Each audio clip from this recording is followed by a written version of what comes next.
های من بلبلم و بهار دوست می دارم، های سه برگه و لاله زار دوست می دارم، های سه برگه و لاله زار در باغ شما، های سوگن می خورم شما را دوست می دارم.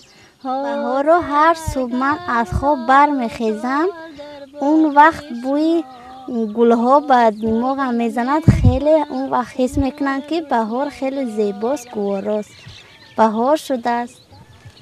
من همینطور بهار رو هر صبح بوی بهار رو حس میکنم. بعد از اپم شوهر کردم، بعد از اون من 2 سال پس من همین کار و باری خانه را برداشت من مادرم گذاشت که این خانه را تو به عهده میگیری، کار و باری خانه را تو به انجام میرسونی.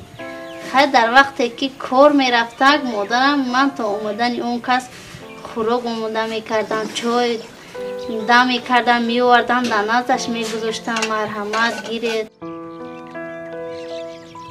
رادیو گوش میکردم، سرودخوانی از همون وقت در دل من جای گرفت.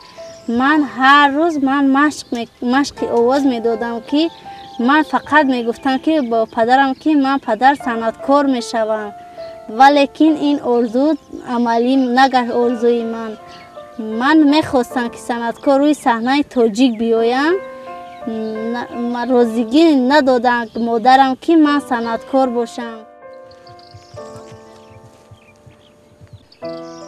این سرودهایی که غم انگیزه به دل من خیلی شباهت دارد. من همه خیلی سرودها را خوندنش رو شنیدنش رو خیلی دوست می‌دارم. من همه خیلی سرودها را از بر میکنم که من همه خیلی سرود خونم، همه خیلی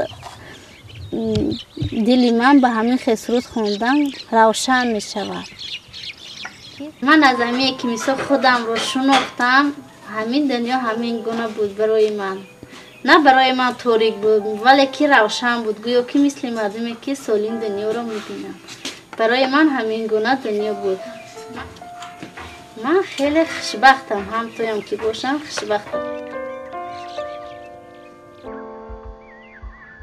سرودم بخت و درمانی من هستی، سرودم نور چشمانی من هستی، دوای این دل آزرده من، نوای شادی جانی من هستی.